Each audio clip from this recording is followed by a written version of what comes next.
Bine v-am găsit, bine v-am regăsit, dragilor din Zodia Fecioară, oriunde v-ați afla. Suntem din nou împreună, dragii mei, mulțumesc mult pentru răbdare și înțelegere, pentru aceste zile în care, din cauza unor probleme medicale, nu am reușit să fac lecturile cu care eu deja vă obișnuisem, dar mai bine mai târziu decât niciodată. Eu vă mulțumesc că ați avut înțelegerea și răbdarea necesară. Suntem din nou împreună la o nouă lectură pentru următoarea perioadă din luna lui noiembrie, mai precis perioada cuprinsă între 10 și 16 noiembrie inclusiv. Așa că, dragilor, toți cei care aveți soare, lună, Venus, ascendentul sau oricare alt aspect astral important pentru voi din harta voastră natală și care are legătură cu Zodia Fecioară, această lectură este de asemenea și pentru voi.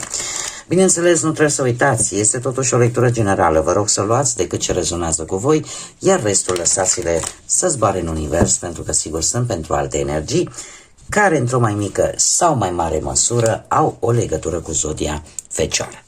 Și haideți să vedem, dragilor, să nu mai pierdem timpul și să vedem cu ce energie intrați în această nouă săptămână de noiembrie. Ei, sunteți cu o energie de aer, a unui paj de aer. Sunteți foarte analitici, sunteți foarte vorbitori, sunteți foarte atenți. Aș putea să spun că faceți două lucruri deodată, așa, cu o mână lucrați, cu urechea ascultați, deci sunteți foarte atenți, foarte analitici, pentru că se pare că pe unii poate e luat de o nerăbdare, pe alții poate sunt dornici să învețe ceva nou, poate chiar și în domeniul ăsta al comunicării, sau pur și simplu e vorba de un nou început în care vreți să știți cât mai mult, vreți să deprindeți cât mai mult și vreți mai ales să aveți toate informațiile. Nu e rea energia, haideți să vedem ce ne mai spune tarotul. Ce vine pentru dragii mei din Fecioară în săptămâna 10-16 noiembrie inclusiv, atât pe plan profesional, financiar sau sentimental. Și să vedem cu ce vine această săptămână pentru dragii mei din Fecioară. Pe plan profesional foarte interesant, două arcane majore, lucruri importante. Dragii mei, nu știu dacă Zodia Balanță și Vărsător vă spun ceva, e posibil ca unii dintre voi poate chiar să aveți vreun ascendent în aceste zodie sau să fie anumite energii implicate în domeniul ăsta al carierei profesionale. Dar în această săptămână cu munca se pare că veți avea parte de anumite colaborări, de anumite asocieri, de anumite situații, poate unde se vor face anumite proceduri chiar legale, niște semnături de contracte, da? Cert este că activitate mai mult aș zice legată de, cum să spun, de birocrație, dar legată de muncă. Este ceva ce voi, cum să spun, trebuie să faceți pentru a avansa sau pentru a obține un job foarte bun, un job care ar putea să aibă legătură chiar cu justiția, că e vorba de judecătorie, notariate, avocatură și așa mai departe. Tot ceea ce ține de această ramură, da? A justiției, a legalității, sau pur și simplu sunteți interesați de un job în mod special pentru care va trebui într-adevăr să faceți destul de multe drumuri cu birocrație, cu adu diploma, lasă CV-ul și așa mai departe, adică un du-te vino așa, pentru o ofertă care pentru voi, pentru a obține această ofertă care pentru voi este importantă. Și să știți că nu este o ofertă în care sunt interesate mai multe persoane, sau cu acești 7 de bâte eu aș spune că mulți dintre voi vreți să vă deschideți poate propria afacere. Și atunci automat când vrei să-ți deschizi propria afacere, Nu, într-adevăr e nevoie de multe hârțogării, știu că și eu am avut nu una, două chiar, și într-adevăr e multă bătaie de cap, dar este pentru un scop nobil, ca să zic așa, pentru că avem steaua, este ceva care, cum să spun eu, pe care voi vi-l doriți din tot sufletul, este ceva de suflet pentru voi. Și într-adevăr vine această șansă de care voi veți profita și aveți, eu spun aici că sunt mari șanse să și reușiți. Chiar dacă poate pentru respectivul post să mai bați și alții, totuși voi veți avea ceva în plus. Mie îmi spun cărțile că sunt șanse mari de reușită. Acum haideți să vedem și cu bănuții cum stăm. Ei, cu bănuții sunteți voi supărați de ceva cu acest 9 de spade. Aveți așa o atitudine destul de negativă în ceea ce privește banii. Poate că ori o situație financiară care vă tot dă bătăi de cap și care poate nu-i găsit sau nu i-ați găsit până acum o soluție. Trebuie să vă spun că legătura sau conexiunea poate cu altcineva care vă poate ajuta sau vă poate da un sfat cel puțin de cum să ieșiți din această situație destul de complicată, că aveți oarece și teamă. Nu știu, o situație care vă mănâncă nopțile și gândurile și vă aduce așa foarte multe preocupări. Doar că această șansă care vine către voi cu acest as de cupe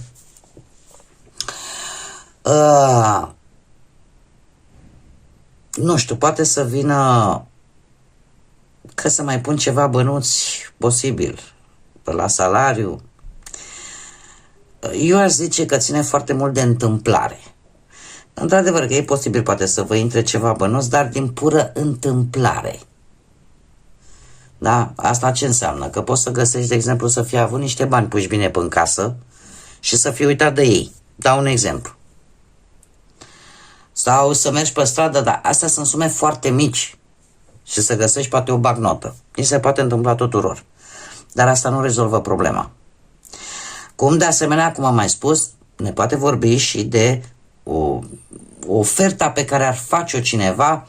Dom'le, uite, te ajut eu să rezolv cu tare problema, sau pur și simplu să vină cu o idee de cum ai putea să rezolvi această problemă financiară. Da, tocmai de aceea avem un 2 de spade care îmi vorbește despre foarte multă prudență în această săptămână, dragilor. Un control mult mai amănunțit vis-a-vis de bani. Încercați să nu vă lăsați purtați de tot felul de emoții, de nostalgii și uite că mi-am adus aminte că ia uite eu acum când ce purtam. Dau niște exemple puerile ca să mă fac înțeleasă, da? Asta înseamnă să cheltui emoțional, pur și simplu să te lași purtat de emoții în loc să gândești rațional. Dar 2 de spade vine de fapt cu decizii. Cu decizii, e adevărat, dificil de ales, dar responsabilitatea asta pică pe voi. Și chiar dacă voi aveți, cum am mai spus, oarece teamă, ori de consecințe, ori teama că poate nu veți găsi sau nu veți ajunge la o anumită înțelegere, cu atât mai dificilă face această decizie. Trebuie să fiți cât mai pragmatici, trebuie să fiți cât mai rațional, logici atunci când luați această decizie. Și e un lucru foarte important. Nu vă îmbătați cu apă rece. Priviți situația, înfruntați-o din față. Nu încercați să, cum să spun eu, să vă faceți că nu vedeți de teamă. Nu știu cum să mă fac eu. Vedeți, aici este o energie feminină care este legată la ochi. Da? Are 2 săbii care arată gândirea în, cum să spun eu, faptul că nu reușești să vezi ce ai de făcut, ce să alegi. Faptul că are acest bandaj la ochi arată de fapt teama de a privi de fapt realitatea. Iar orice problemă trebuie înfruntată direct Știți că e ca și în război. Cea mai bună formă de apărare este atacul. Să privești lucrurile în față, pentru a vedea exact cu o gândire logică, cu o gândire rațională, să vezi exact ceea ce ai de făcut. Este cartea care chiar indică acest lucru. Numai un moment să-mi dau telefonul mai încet, pentru că tot îmi cer scuze. Bun, hai să mergem mai departe și să vedem pe partea sentimentală, cei care sunteți deja într-o pereche. De asemenea se repetă zodiile de aer, Gemeni, Balanță sau Vărsător. Dragilor, voi sunteți într-o perioadă, sunteți un pic cam obosiți.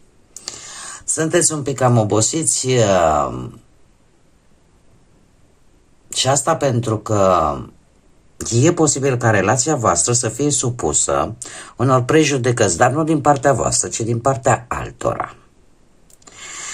Și voi ați cam tot strâns și cred eu că aveați în plan, nu știu, să scăpați de anumite persoane care vă își cam tot băgau așa nasul în relația voastră, numai că ceva se întâmplă și se cam amână un pic această scăpare. Sunteți într-o perioadă în care amândoi, da, cei care compuneți relația în sine, încercați să vă apărați, încercați să luptați împotriva, cum am mai spus, altor persoane care de obicei sunt destul de guralive și destul de băgăcioase.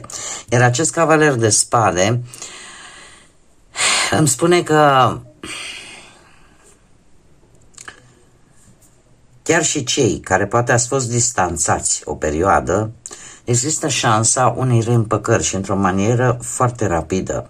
Mai ales că avem și un 6 de monede care mi-arată un echilibru, care mi-arată compasiune, care mi-arată armonie în perechea voastră, care mi-arată mult echilibru.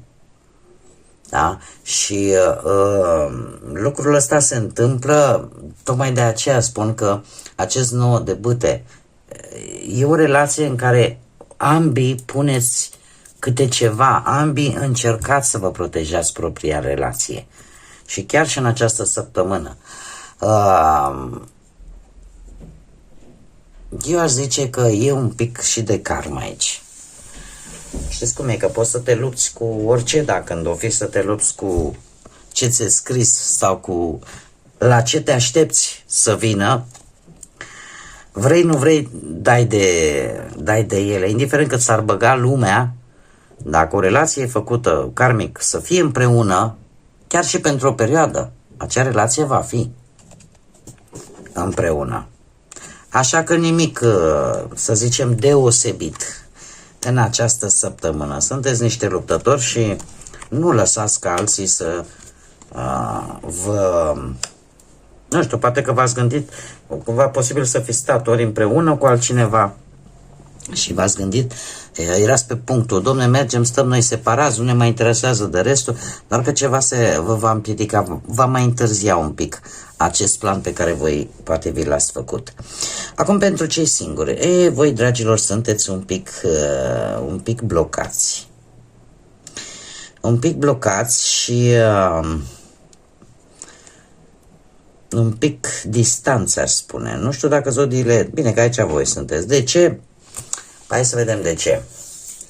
Pentru că la voi important acum este cel puțin în această săptămână, e mai importantă partea materială decât ce ține de sentimente și de alte lucruri.